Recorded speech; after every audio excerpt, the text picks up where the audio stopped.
Hello and welcome to Light Warrior Radio. I'm your host, Dr. Karen Can, author of the #1 best-selling book, Sensitivity is Your Superpower: How to Harness Your Gifts, Fulfill Your Purpose, and Create a Life of Joy.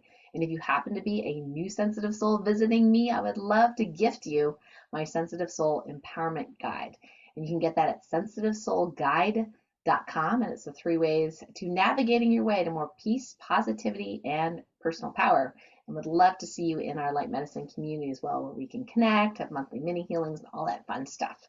Now, today with me, I have a very special guest. Hannah Thompson is a friend of mine and a soul sister of mine, and I heard about her amazing story about how she healed from, well, let's just say trauma related to religion. And I had a little bit of that. So I had basically abandoned my Catholicism, if you will. I was very spiritual as a kid, but I abandoned that once my first boyfriend, who became my husband, told me all the horrible things the Catholic Church had done over the years, the Christian Crusades and everything. I was so shocked because I never saw that or heard that in church that I just said, I'm becoming an atheist overnight. And that's what happened. And I was traumatized, by everything I learned. And then it wasn't until I got really sick that I, connected back with spirituality, not religion per se, but spirituality. And Hannah has this amazing story about her own journey, which I want to highlight today because it is so important. And she has a really great book, Hannah Reborn. We're going to put that link below the podcast show notes so you can check out her amazing book. And let me tell you a little bit more about her. So she was raised in Denmark. Love to visit Denmark one day. And she was born into the Mormon church, which played a big part in her awakening. And that's how she met her husband. She connects and talks with animals, trees, and plants, as well as Mother Earth. She's intuitive and an empath and a dreamer. She's an interfaith minister since 2003. She's been going through a shamanic journey since her awakening in 1987, being taught by her guides and other dimensional family members. She wants to help and support other people on their spiritual journey, acknowledging reincarnation, providing energy healing, consulting on healthy lifestyles, including herbal remedies, as well as help others leave organized religion if they're ready for that. And depending on, the severity of what's happened to them, there has been indoctrination, we know, from the various different religion traumas over the years. And Hannah is a beautiful guide to help people out of that trauma into an empowering space. So without further ado, welcome, Hannah. Thank you. Thank you, Dr. Karen. I really appreciate being on the show. It's been awesome meeting you. And I think your work that you do with Topalcan healing, did I say that right? Topacan, but that's okay. Topacan. When I first saw your video, it was just like, wow, this is what I have felt all along. And so it just was like a kinship I felt right then and there. And so it's been awesome to getting to know you better over the last, many months during this year. And so I'm very happy that you would have me on the show and talk about my book. I haven't really talked a lot about it. I published it back in 2010, but been kind of I am more of a private person. And so a lot of the work that I've done has just been with family and close friends and with nature. I do a lot of work with nature, like animals and just, the earth, Mother Earth, who needs a lot of healing these days. So been doing. Thank you so much for that work and attention for Mother Earth. I'm sure she really appreciates it. And you're one of our light medicine community members, and we so value that kind of work. So tell us a little bit about your journey, because some of it was not so pleasant. So yeah, give us the rundown of what exactly happened so that you became Hannah Reborn. Right. So basically, I started out very ordinary, born in Copenhagen, Denmark, raised by my parents, who were the ones that converted to Mormonism in Denmark, and everything seemed to be fine and dandy. And of course, I got older and was looking for somebody to marry. And lo and behold, suddenly one day I get a pink letter in the mail from a guy in Missouri, Ed Thompson. And I had no idea who he was. Come to find out, he's actually my 9th cousin. And we found him through Mormon genealogy, because Mormons do a lot of genealogy, as you know. You probably know, I don't know. But Not they do really. a lot of. Thank you for letting me know that. Yeah. They're really into a lot of genealogy. And that ties in with their temples. All the temples that the Mormons have, they do what they call work for the dead. So just as people convert, in life and get baptized, they actually baptize their dead family members. And there's a lot of people that are like, what do they do? Wow. Yeah. So anyway, so families are encouraged to look for their ancestors. And then they send all this paperwork into the temples for the work to be done for them to be baptized. And it just so happened that my mom got some paperwork back that the work had been done, but it wasn't her that was the sender of this information. It was actually my husband's grandmother. So my mother and his grandmother started writing. And of course, she was saying, well, I have a grandson. He's not married. And my mom was like, well, I have a daughter and she's not married.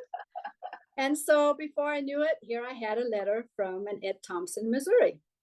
And he invited me over, which was totally, I was like, what? Dating across the Atlantic? That's a little bit intense. And so I said yes. I don't know to this day exactly why I said yes to come, but I did. And of course, there's more details to this whole story, which is in my book, Hannah Reborn. It tells a more detailed, because there was a lot of things. We only had 2 letters and a telegram before I left from Denmark. Wow. And I end up in which airport? I end up in New York, and I land there, and I'm delayed. So I get put up in a hotel, and I was trying to reach Ed, who wasn't my husband at the time. I was going to fly in. I believe I was flying into Chicago, and then I was going to fly down to Kansas City. And I'm going to bed. Yeah, going to sleep, and suddenly the phone rings, and I'm like, who could be calling me at midnight in New York City?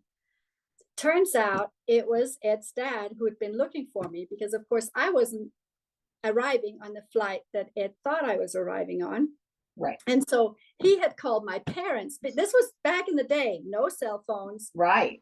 No, nothing, Yeah, that took a lot of investigation to figure out all that stuff. Oh, for sure. So he calls up my parents and says, well, Hannah didn't come. And of course, my parents like, what? She didn't come? Oh my goodness. And finally, they kind of track me down, and he finds me there in that hotel room, and we talk, and I'm able to tell him when I come in the next day on the flight. And so I come in the next day in Kansas City and finally meet Ed. And there was a kinship. I just felt a kinship with him right away. Although, we didn't really know each other that much because we hadn't really written a whole lot together. Well, I had only been there 5 days, and he proposed to me. Oh my gosh. And he had already bought the ring. No way. Right, yes. Oh my gosh, how does that happen? He bought the ring before I arrived, and then he proposes to me. And I'm just, of course, going, whoo, I need you to come to Denmark. I wanted him to come to Denmark, meet my family, and see my culture, that I'm very Danish. I cook Danish. I do Danish things. And he was like, oh, that's fine. That's fine. And I kept thinking maybe I could get him to not want to marry me. But everything I said, when I said, you got to come to Denmark, he goes, oh, yeah, sure. I'll come to Denmark. So lo and behold, we've got him passports, and he came with me to Denmark. And then, of course, he was only with me a week there. He went back to Missouri. We wrote for a while, and then we got married about 4 months later in Denmark. And then I moved to Missouri. But there's a lot of details to this whole story, and it's all in the book because there's a lot of fun things. I come to a goat farm. He was a goat herder back in Missouri. So I come to a goat farm. Here I am, a city girl. That is hilarious. I didn't know anything about farming, nothing about farming. So I just got to tell you this one story because it's kind of funny. We've been married, a month or so. And, I like to sleep in a little bit. It's a Saturday morning, but he has to get up to milk the goats. And so he goes out, and then I'm just in there kind of half sleeping, half dozing. And suddenly I hear him go, Hannah. And I'm thinking, oh my goodness, what's going on? So I run out in my nightgown, And here he is out in by the kitchen, and he goes, "Here, take this, clean it up and feed it." And he It's a hands, baby. it's a slimy, bloody little goat kid. Oh. And of course it was cute, but I was like, I don't know what to do. I don't know what to do. And I was thinking about all my towels. You know, we were newlyweds. Oh, And right. all my towels were brand new. And I'm thinking, what am I going to dry it with? Oh, too funny. So he sees my shock on my face and he just goes, okay, I'll take care of it. So he goes out to the bathroom and he just kind of, I don't know, wipes off the goat or whatever he does out there. He finds a bottle and feeds it. And of course, it's a cute little goat once it gets dried and fed. But the funny thing is now we have goats, you know, and the little goat kids, well, now they're in the kitchen jumping around. They need to be taken. I love goats. So it's, you know, now it's not a problem. But back in those days, it was definitely a little bit of a shock, a little bit of an awakening. Funny. Yeah. But, you know, that was part of just how we met and how we got started in Missouri. The other side of that was the whole religion thing, because I was very, very into the Mormon church. I mean, I was totally absorbed, totally embedded. And I found out very quickly after we got married that he wasn't quite as embedded in Mormonism as I was. And so that did cause a few, you know, what is it called? Butting of heads once in a while. And so, but very quickly life got going. I got pregnant, you know, we had a baby. He lost his job in Missouri. He got into the Navy. We moved to Rhode Island. Then he got stationed on an oiler in Virginia. I had my second son down there. And so life was happening to us. And so there wasn't a whole lot of time to really try and figure out about this religion that maybe we didn't quite agree on. And of course, in the process, I'm trying to get adjusted to American culture. I don't have a family close by. His family stayed in Missouri and later moved to Utah. And when he was in the Navy, he got discharged. He got honorably discharged because he didn't really belong in the Navy. He was a goat herder. He wasn't very good at, you know, sucking up to the naval officers. And so that didn't last very long. So he went back to school and we came to Utah, where his family was. And he went to school here. And then that was really hard, a lot of stress going to school and not really having any money and 2 little boys to support. And then when he finally got done, he got a job. The first job he got was in Las Vegas, Nevada. So we moved down to Las Vegas, Nevada. And that was when life finally settled for us. Now he had a good job, you know, and we kind of got a nice house and things like that. And that was when finally, you know, we really had butted of heads with religion. And he got to a point where he didn't really want to be active in the church and he didn't really want to participate. And I couldn't quite figure out, you know, what was going on with him. And it was really kind of frustrating for me, you know, what is going on with my husband. And were the boys going to church with you? Yeah. We were going to church at the time. I mean, we were very active. And so the kids were coming to church. And even Ed went to church with me. He just, you know, sat on the bench. Not, you could tell he wasn't very happy with, you know, going to church and stuff. And so I guess finally it had reached a head. And so I really want to go to the temple, and there's a temple in St. George. And so we were planning on going to St. George, to the temple there. And I got a babysitter for the boys and we took off. And as we're in the temple and going through, I lose track of him. I don't know where he is. And I find him once I come out of the temple, I find him out in the lobby and I say, well, what are you doing? And he goes, well, I kind of couldn't find you. And then I didn't really want to go in. And so I just sat out here in the lobby. So I go, okay. And then he says, but I have something important to tell you. And I go, okay. So we decided to go to a park in St. George and eat our lunch. And I'm a cheese fan. I always make cheese sandwiches. So we go to the park there and I'm eating my cheese sandwich and we're just sitting there talking. And he says, okay, I got to talk to you. And this is the part that gets a little bit intense here. You know, Karen, I just want to say, because I'm sitting there eating my cheese sandwich, and he says, Heavenly Father really loves you, and and I want you to know that I am. And he didn't say it that way. He just said, you're Hannah of the Old Testament. And I'm just kind of going, what? What did you Wow. just say? Are you talking about reincarnation? And he goes, yeah, I am. And my food got stuck in my throat and my mouth. I just could not really, what is it called?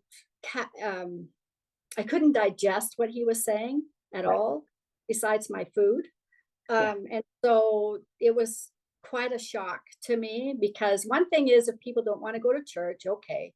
One thing is, if, even if he had said to me, I believe in reincarnation, that would have been, okay, you believe in reincarnation type of thing.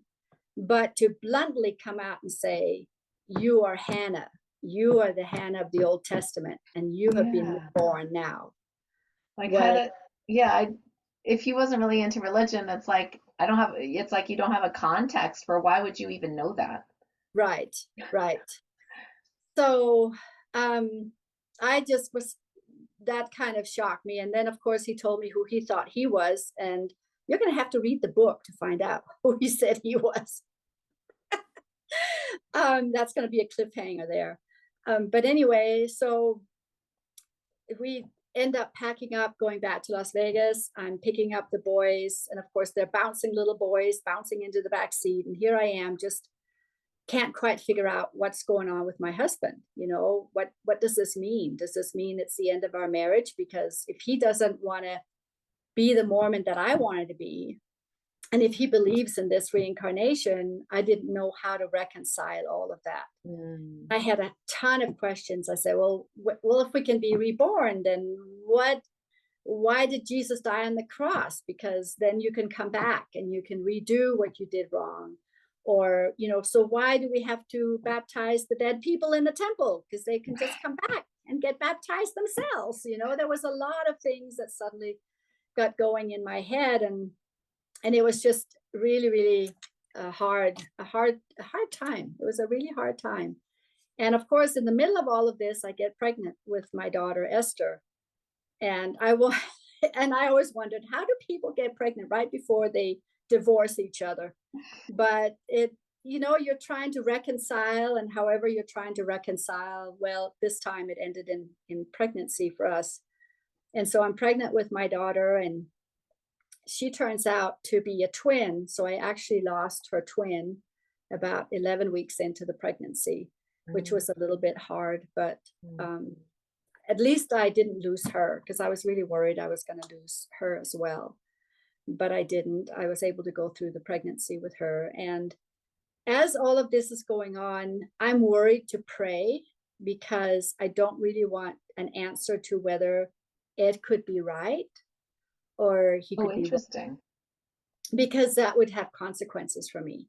If I Mm. felt that he was right, then that would affect my relationship with my church and my parents. Mm. But if he's wrong, well, then that would affect my relationship with him and our family. And being pregnant with the third child, I wasn't, that was a really hard one for me to try and grasp and put my head around. But we get into about 6 months after. And the funny thing is, this all happened on 9/11 of 1987. So I had my 9/11 in 1987, when this whole revelation, was presented to me. And so about 6 months later, I'm in too much pain, and it's too hard for me to reconcile everything, because I don't understand, why is God putting me in this position? And I saw it as God putting me in this position. I felt like Ed and I had been led to be together. And so why are we now in this very troublesome situation? So the next things that happened during 1988, when my daughter is born, I had never anticipated. I really didn't. And I think this is where the story really begins, because had it only been Ed talking about reincarnation, had it only been Ed saying, oh, you're Hannah Reborn, And if that had been the end of it, we wouldn't be sitting here today. I wouldn't even have gotten to know you, because I would still be a Mormon and I would probably be living in Denmark and I wouldn't be married anymore. But what happened next in 1988 is really where the story really begins. And that's where my life really got turned upside down, because I started having dreams.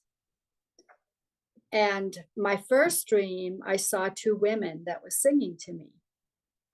And I didn't really know who that might be. So I'm talking to Ed about it. And he says, well, that is Demeter and Sephora. They're your spirit guides. And somehow it kind of felt right. I thought, okay, it kind of feels right, but I wasn't really sure. But it was a beautiful song when they were singing to me in the dream. It was the most beautiful song you could ever imagine.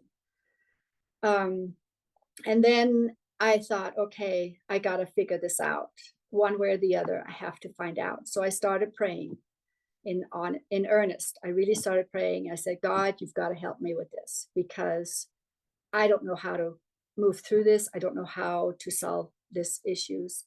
And of course, Ed talks a lot about he said that he had a lifetime at the time of Jesus and that he knows Jesus really well. And that he works with this, what he calls a council. Jesus is part of a council, and that he works with this council. And I was like, okay. And so I'm just like, well, okay, Jesus, if you're there, if you're listening to this, please help me.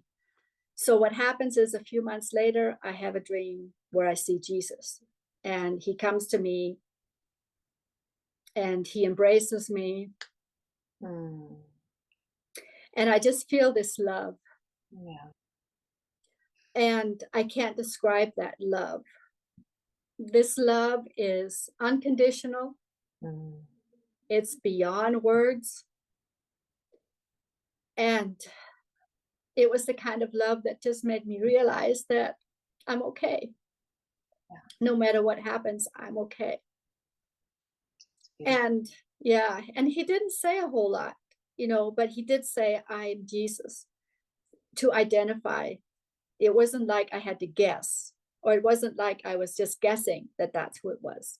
He actually identified himself. And of course, later I thought, well, that was kind of weird. Why did he identify himself? I mean, that would have been obvious who it was. But now that I think back on it, I realize it was a good thing he did that, because else you could maybe argue it might have been somebody else, or it could have been, something else. And then after having that dream, I thought, okay, maybe things will settle down. My parents came, my daughter was born, which was also a little bit miraculous, because we lost our insurance. And so we suddenly decided to have the birth at home. I was worried about the birth. My mom was going to come in, and, not knowing, you have a due date, but you don't know exactly when it's going to be born. And so one night, in the middle of the night, I'm sitting down there, I'm crying.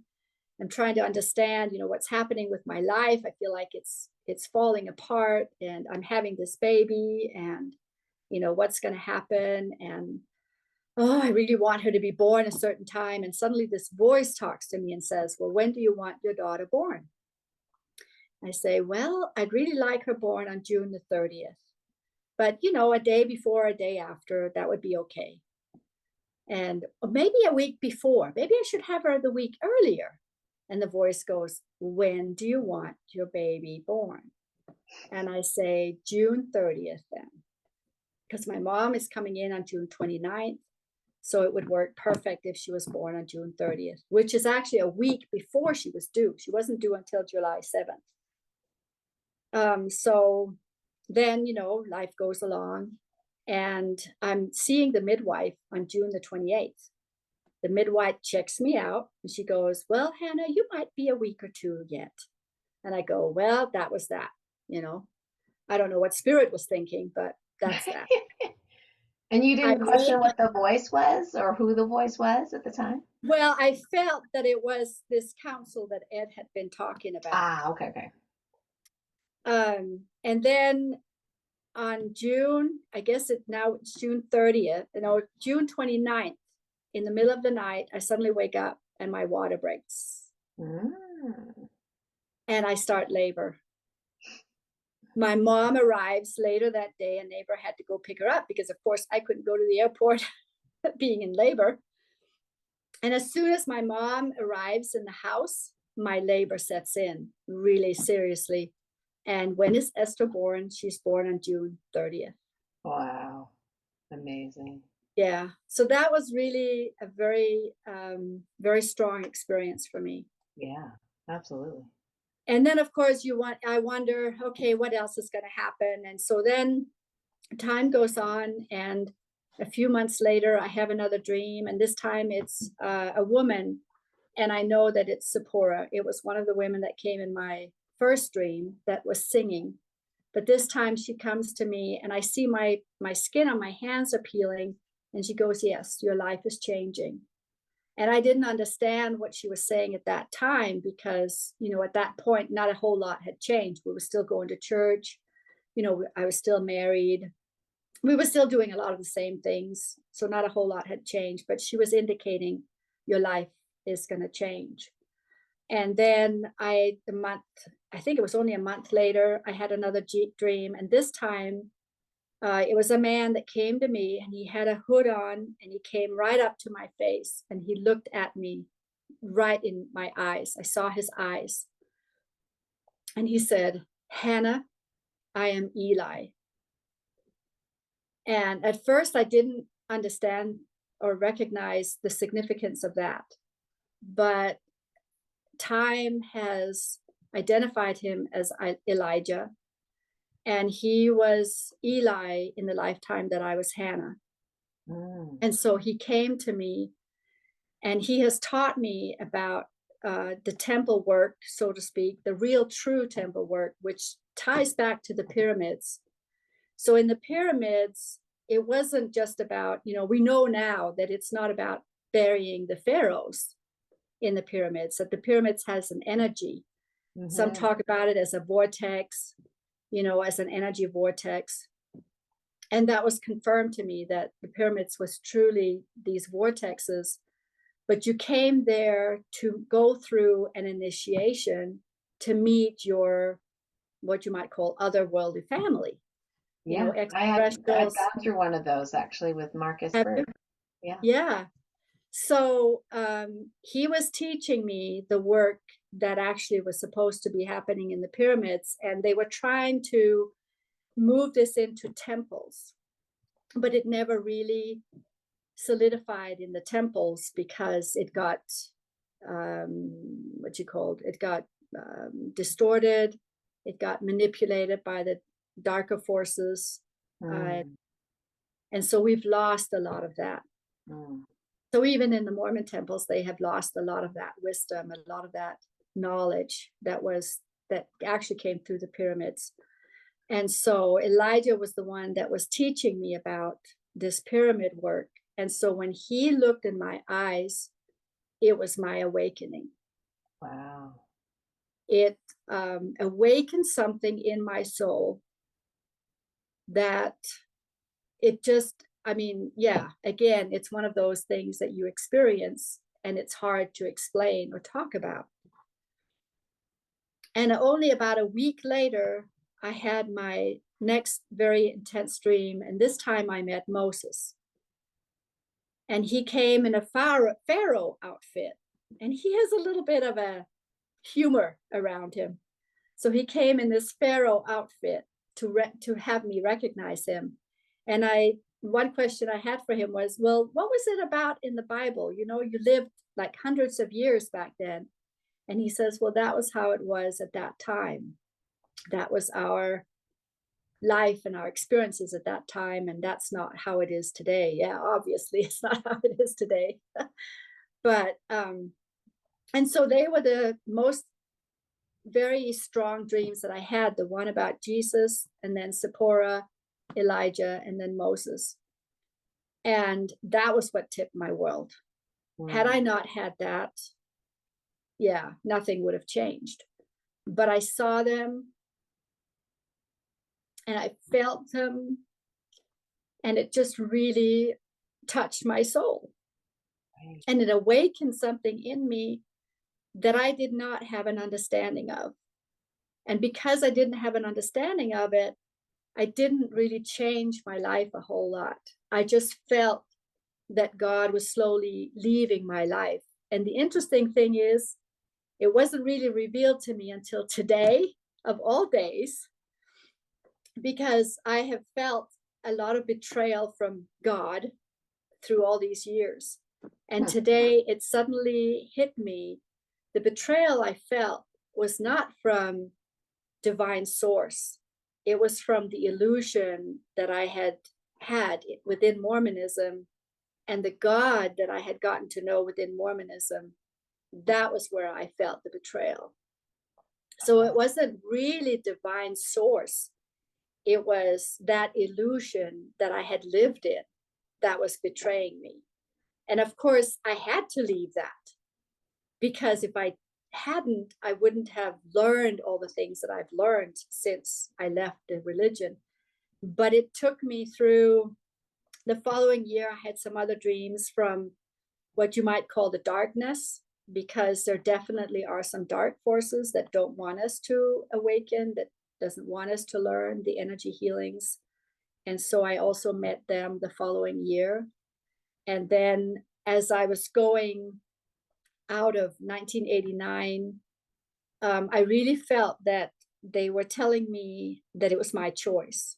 I could stay in the church or I could move forward. But I'm a very curious person. I like to learn. And so I said, okay, I want to move forward. I want to learn. And so what happened was in 1990, on February 19th, that's my birthday, and it became a new birthday because I died the day before. I really experienced what you might call a death. Wow. But it was a nervous breakdown because I couldn't compute. And that's where the trauma comes in. My body could not compute what I had spiritually received. And my body had a hard time computing the awakening that my soul felt, if that makes sense.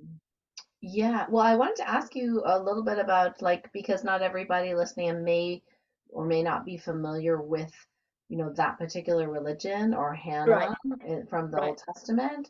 right. So, was there something about Mormonism or, what it was that was so, quote unquote, against what you were personally experiencing that there was this internal conflict? Very good question. Very good question. And I guess there is, because the Mormons have a prophet, and the prophet is the one that receives revelations from God. Okay. And so you can receive revelations for your own personal life, but it's not really accepted, if you will, that we as ordinary people speak to Jesus or Elijah or Moses. It's just not something that is So it's not recognized. accepted that you could be a prophet. Yeah. So I can't be the prophet receiving these kind of things. And I'm a woman. Ooh. Yeah, because only the males can have the priesthood. Ah, And okay. so the males basically have the authority to speak on behalf of God or speak on behalf of Jesus. And of course, nobody has ever talked really about Moses or Elijah, but they are in council with Jesus. And I don't know how much you know about the Bible, but in the Bible, when you read about the life of Jesus, it talks about how he met Moses and Elijah on the Mount of Configuration. And he met them prior to his, or during his mission. He even had some of his apostles up there on the mountain. So that was what was kind of interesting, that it happened to be these three that actually came to me as well. But it wasn't just them, it was their wives, because I was taught how women have as much importance as the men, and that women has as much right to revelation as the men do, and that women has as much the priesthood as the men do. Ooh, and that Which was is, definitely against your religion. oh, absolutely Okay. sharp contrast, Okay. sharp contrast. And not only that, as I was, getting to know these, what I now call guides, asking them and saying, well, what about all these religions? And that was a question that the founder of Mormonism, Joseph Smith, he went to God and said, there's so many religions. How do I know which one is true? And then he had a vision of Jesus Christ that told him that there wasn't any church that was true, that all the churches were false, and that Joseph Smith was chosen to create this one true church. Well, when I asked the same question, I was told there is truth and love, and God is in all churches, in all religions, because God loves all creation. And so there isn't just one path. If there was only one path, then, we would all be in trouble, because how are we going to find this one path? If you think about how many religions there are, even if it's 4,000, I'm a little bit of a math whiz. Oh, so, cool. So I've kind of calculated a little bit on it, and I go, okay, well, if you kind of round it up, and you can say, well, there's at least 4,000 various religions, and I know there's more, because you got tons of different religious Christian churches. You even got different in Islam. I didn't even know it was that many. Yeah. But when you start really looking at how many variations you have of each major religion, you come up with quite a bit. And then if you take into consideration Aborigines, right. Native American, African, Buddhism, Taoism, Confucianism, and then everybody has their own interpretation, then you come up with at least 4,000 different paths. If you are to really understand each path, it would take you probably 4,000 years, to do that. Yeah, multiple lifetimes. Yeah. That doesn't seem fair to me for some reason. And then people argue that this is what my ex-husband argued, because I was a stout, like Catholic, right? He says there are more lives lost because of religion. The wars, religious wars. And I didn't know. I was just really innocent. They don't talk about that at church, right? No. Like the Crusades or whatever. And he's like, you religious people, you keep fighting and saying your way is the right way and the only way. He says, that's why I'm atheist. Yeah. At least we're peaceful.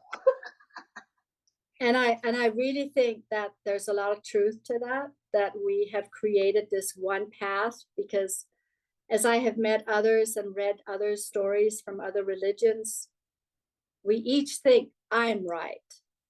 This is the truth, the ultimate truth. And so I suddenly was exposed to truths that was not ultimate. Right. And the other thing that happened was, like I said, as I was asking, well, which church is true? And there's truth in everything, and even movies and books, whatever you encounter, there's truth in it. Yeah. It's not, 100% true, but there's always something that's true in a story. And I got thinking about how Mormons are very strict on that they have the truth, that God came to Joseph Smith and revealed the truth. So this is the ultimate truth.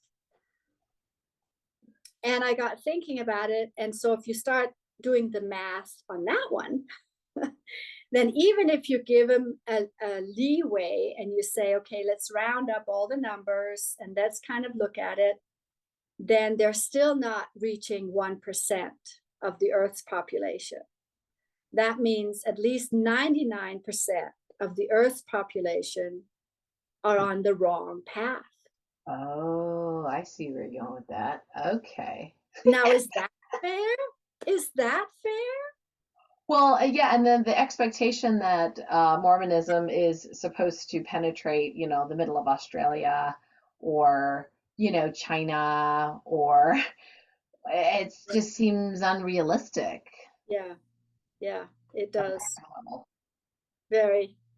So there Mm. was a lot of these things, questions, and, Wow. just things that I started thinking about. And not only that, but, baptisms and what have you, and the covenants that we do. So in the temple, it's not just baptisms, they make covenants with God.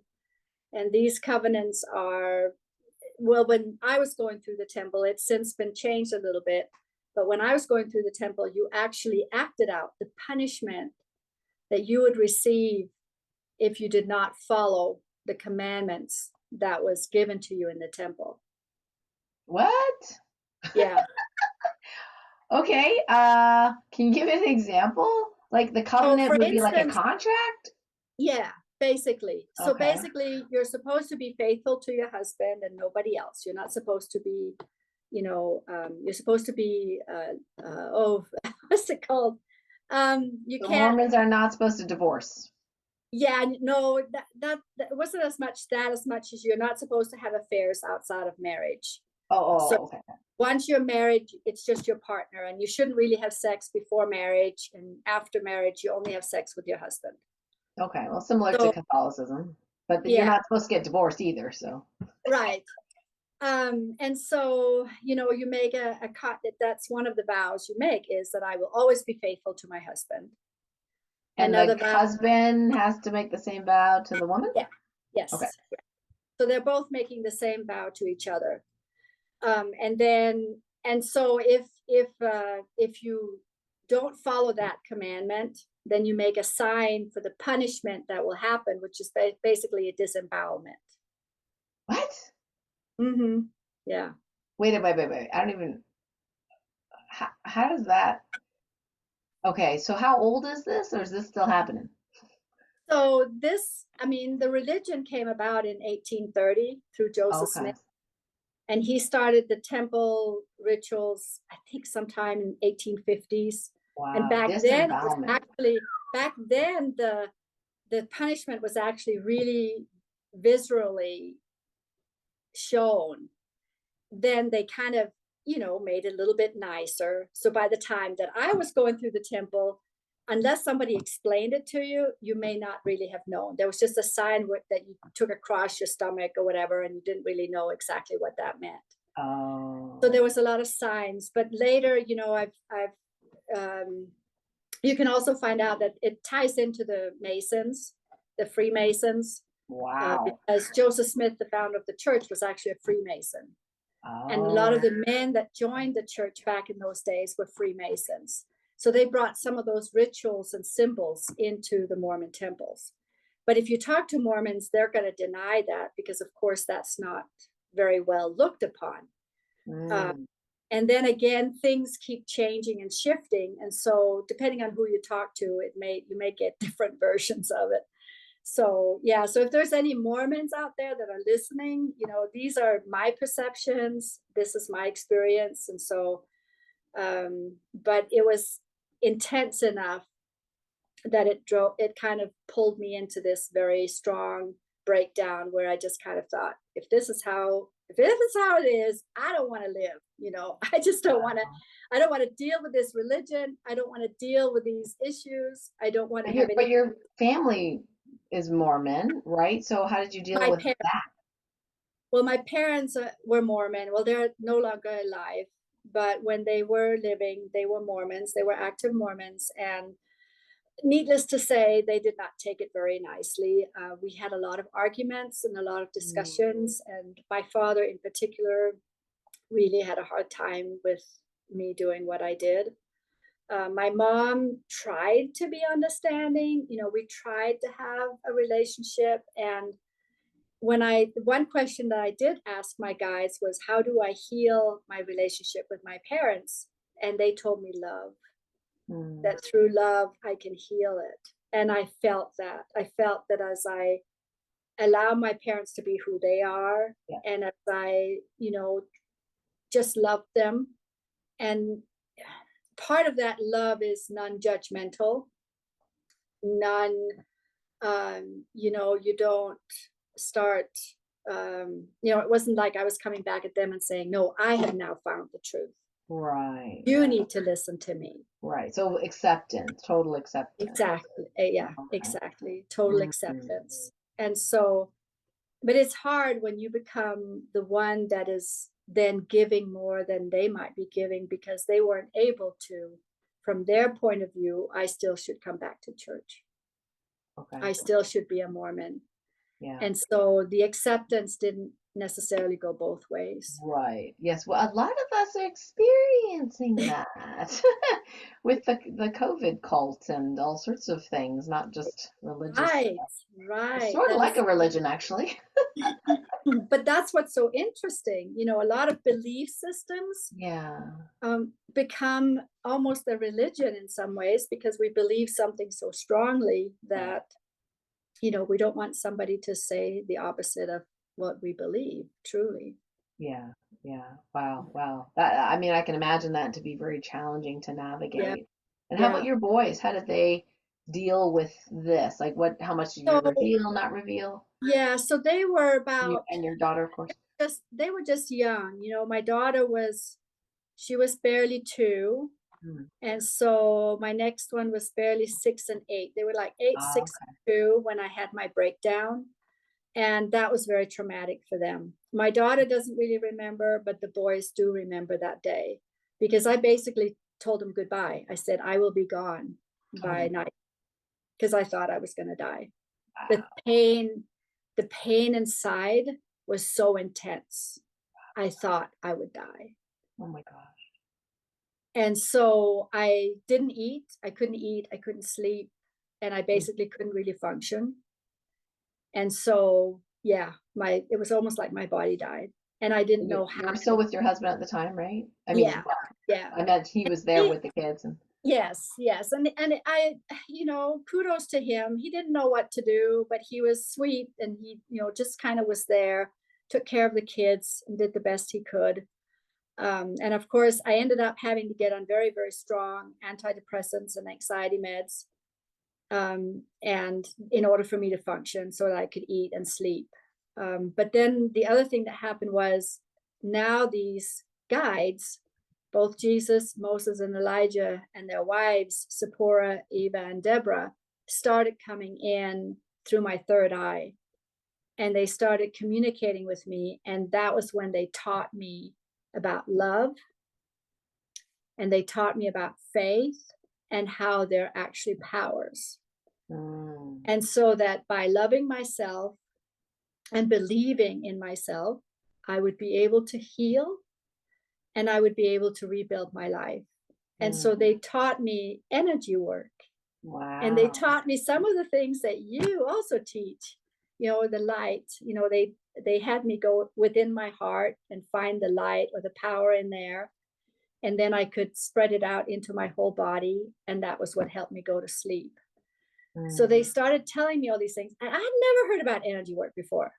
You know, that's amazing. Well, and yeah, actually, in my supposedly in my modality, Topic and Healing, when I, had my little conversation with the archangels, they said that Jesus and my former, past life self were one of the, personally attuned by Archangel Raphael. mm, So I just think that's very interesting because I actually always had that pull and desire to heal like Jesus, So yeah, it's funny that I was like, wow, am I gonna tell that story? I don't know. I think it might be yeah, something weird, I could tell you, exactly. but Yeah, exactly. And it takes a little bit of time because we have these expectations or we have these beliefs, we have these stories. And for us to come out with our story, our personal experiences can sometimes trigger or can yeah, sometimes challenge other right, people, their experiences. right, right. Yeah, And it takes definitely a lot of courage to be truly who you are and yeah, express your personal experience and knowing full well that people may or may not accept that. And exactly. that can be traumatic in and of itself, Yeah, true. unfortunately. Yeah. Um, so So this is an offside, okay, just as like a weird question, but that's you okay. mentioned Eva, and I had Yeah, always thought, not always, recently thought that Jesus's wife was Mary Magdalene. I know. So, I know. yeah, that's a whole different conversation. She identified herself as Eva. I know she lived at the time of Jesus. And when I confront him and I say, what about Mary Magdalene? He tells me that it takes away from his true message. He says there's too much emphasis on who was he married to, who did he work with, da da da da da. Then you're into all this, marriage and family. And he says that wasn't really my message at the time. That wasn't what he was trying to teach. And for him, he feels like that takes away from his true message and from the true spirit that he was trying to convey. That explains a lot. Yeah. Well, and almost like Eva feels like the soul. Yes. Like not the name of the person, right, but the soul. Right. Yeah. Right. And I have since kind of also been told this story. You know how, let's say in our day, and we've had this happen with one of our presidents, he hugs somebody or smiles to somebody, and suddenly we have a whole affair going. And of course, back in the day, this is you're talking, 2,000 years ago, in Bible stories. But I also know that there are those that have channeled, they have channeled energies or channeled different beings. And that has been a really huge difficulty for me, because sometimes channel stuff don't all coordinate. And that's something I've asked about. Why does it not coordinate always? Sometimes details come out a little bit differently. Right. And researchers actually looking at scriptures that have been destroyed, trying to piece together a story that we can understand. Yes, correct. And so there are things that from the Bible side, you might not be able to get the proof there that you want. And then you have the channelers. And what I've been told is it's a little bit like an accident. Like if you have an accident, you're going to have the view of the victim. You're going to have the view of the one who hit the other car, or you're going to have the view of a spectator on this corner, spectator on that corner. Yes, different perspectives. Then you're going to have police officers that come in, and they're going to have their version of what happened in the accident and how they interpreted all the factors. And so life is even more complicated than one accident on a corner. Right. And so there are literally a million interpretations, which is why you can't talk about one ultimate true religion, but you can't talk about one ultimate true viewpoint either. Right. Yeah. Wow. That's incredible. So what kind of work do you do now in terms of, there goes the UPS guy. Oh, well, I'm talking. So what kind of, help do you share with people? So somebody's, personally going into that angst about the religion, where they are right now, they're opening into spirituality, but they're feeling either bogged down or stressed or just pulled apart with their religious beliefs. Like how can working with you potentially help them? So part of it has been what I was taught from my guides, because as I went through this whole experience, I ended up with panic attacks for 20 years and very intense anxiety. And even as I had started out on medications, I eventually stopped it. And I was able to live without the medications for a very long time, but have, again, just within the past 10 years, come back on the antidepressants just because it's a little bit easier. I can't meditate 24 hours a day. And so I'm taking advantage of, healthcare too, because I feel like there's a balance in everything. But what I want to say about that is I was taught deep breaths, how to breathe through a panic attack, how to breathe through the anxiety, and how to basically work with myself. And I went into both Taoism and Buddhism, and I found that seeing the moment for what it is right now can have a lot of healing in it. Like if you look at a sunset, or if you're just going out into nature to be with nature, there's a lot of healing within nature. And so there's a lot of these things that I have learned. And I actually ended up going back to school. So I was a nursing student at the time I met my husband. That's another part of the story. I was a nursing student when I met my husband, but I raised children for 10 or 11 years. Then I went back to school and I got my RN, and I later went back to school even more. And now I have my nurse practitioner license. And in the course of being a nurse and working with patients, I have taught my patients how to breathe through an anxiety attack, or how to breathe through the panic attack. So that's some of those physical things that happen within the body where the breath work is very important. But then I've also understood about meditation and how the mind, body, soul works together. You're not just your hand or your head, you are a whole system. Mm-hmm. And so in teaching holistic nursing or holistic medicine, it's the whole person that you take care of. And it also involves your diet, exercise, as much as people don't always want to hear that they might have to do something to help themselves. And you've probably run into that too. I've had a lot of patients come to me and they say, oh, can you just give me a pill to fix it?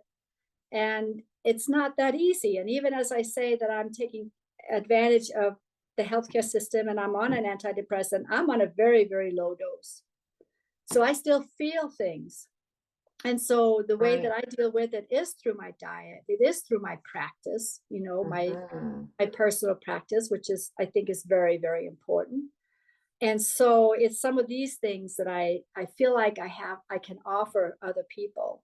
And the other thing is, I really feel there's some things happening on our planet, especially after COVID hit us, that has separated us even more. Mm-hmm. And there's a need for us to come together, both as healers and as people. We need to come together more in love and in understanding and with compassion for ourselves and compassion for other people.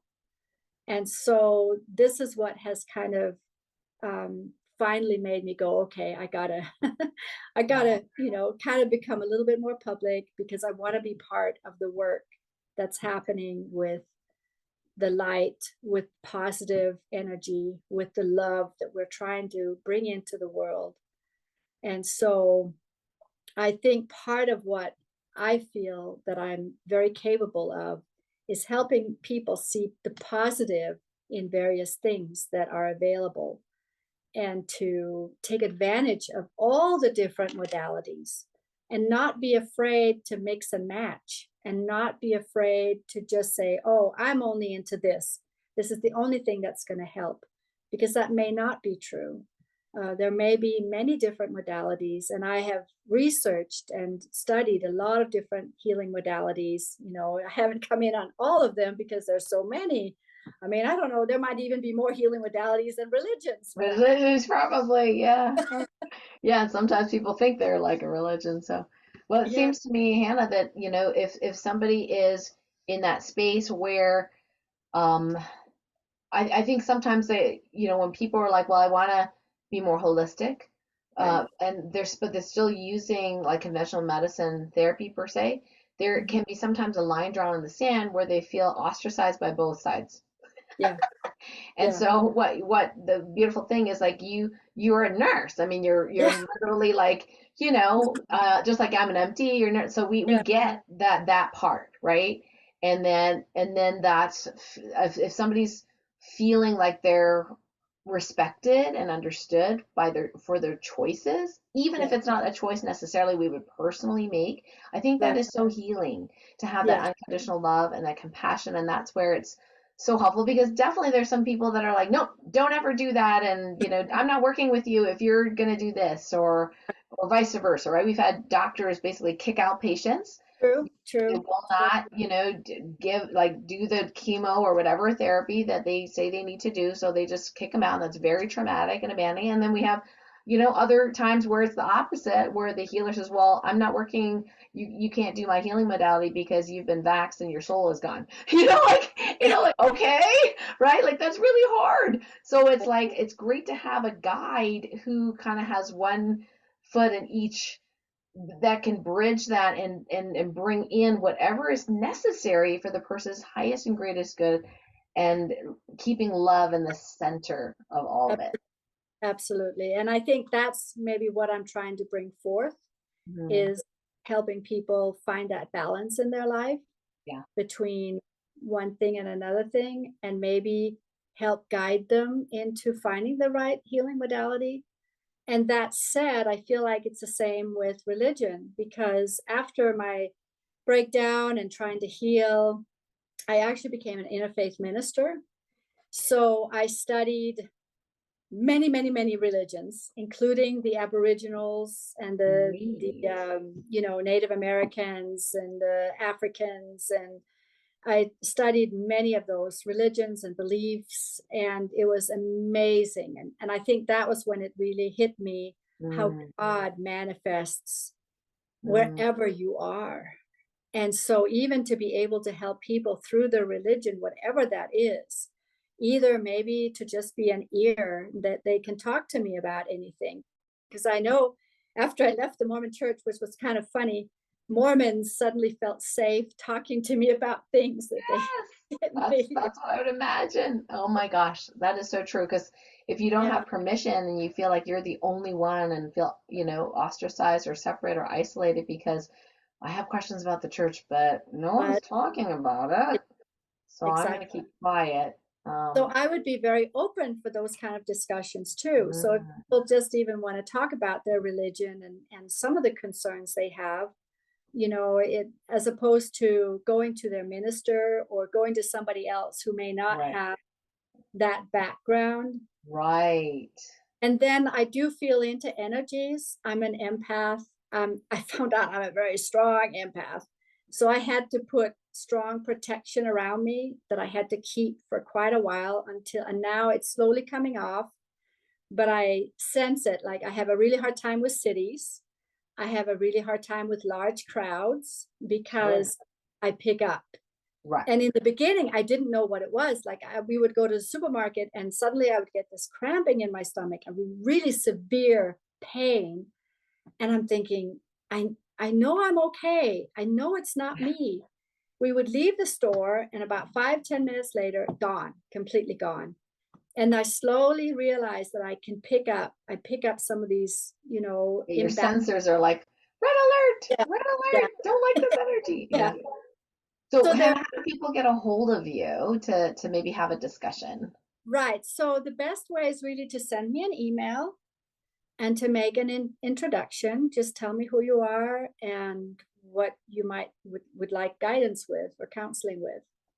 And then we can kind of go from there. Okay. And then what's you can actually go ahead and say what your email is. So it's hannah.reborn. So it's basically the title of my book at gmail.com. So hannah.reborn at gmail.com. Okay, great. And did you want to share about pricing or anything like that? Yeah, so I'm actually having a special offer. So through this month, January, I do free counseling, to feel out where we're going, what we're doing. And then once we get further into the year, that is going to have some price tags on it. But for right now, there's going to be some freebies, so take advantage of the freebies while you can. Wow, that's beautiful. Thank you so much for your generosity.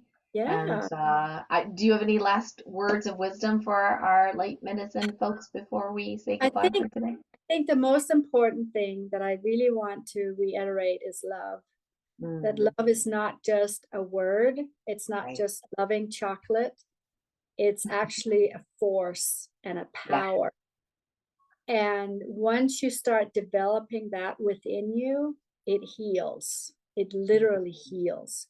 And I believe that most energy work happens through love. Yep. And the other power is faith. We talk about believing as in a religion or having faith as in a church, but I believe it's more than that. If you didn't have faith in yourself, you couldn't get up in the morning. And I experienced that literally because I lost faith in myself. I didn't just lose faith in my religion, I lost faith in myself. And I literally could not get out of bed the first day that I woke up with my after my breakdown. And so the faith that we develop in ourselves is a power. Yeah. Yeah. Oh, that's beautiful. Yeah. Thank you so much, Hannah, for being here Thank you and for for writing your book and sharing. yeah, thank you for having me. I really appreciate that so much. This was awesome. Thank you so much. It was. Thank you, thank you, thank you. And also thank you to our beautiful light warriors and light medicine community for tuning in. And remember, you can contact Hannah at hannah.reborn@gmail.com. And through January 2024, get some complimentary coaching and sessions just to, get some help, get some support for that new year. It'd be so amazing to do that. So again, thank you, Hannah. And thank you, everyone. Until next time, bye for now. Bye.